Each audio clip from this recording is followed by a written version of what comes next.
أنه سمع رسول الله صلى الله عليه وسلم يقول: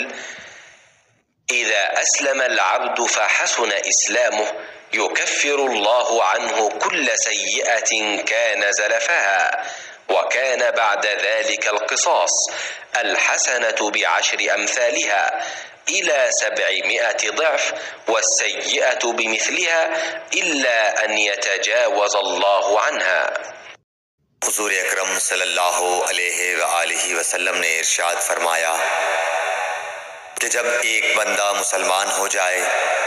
اور اس کا اسلام عمدہ ہو، یقین و خلوص کے ساتھ ہو، تو اللہ اس کے گناہ کو جو اس نے اس اسلام لانے سے پہلے کیا معاف فرما دیتا ہے، اور اب اس کے بعد کے لیے بدلہ شروع ہو جاتا ہے، یعنی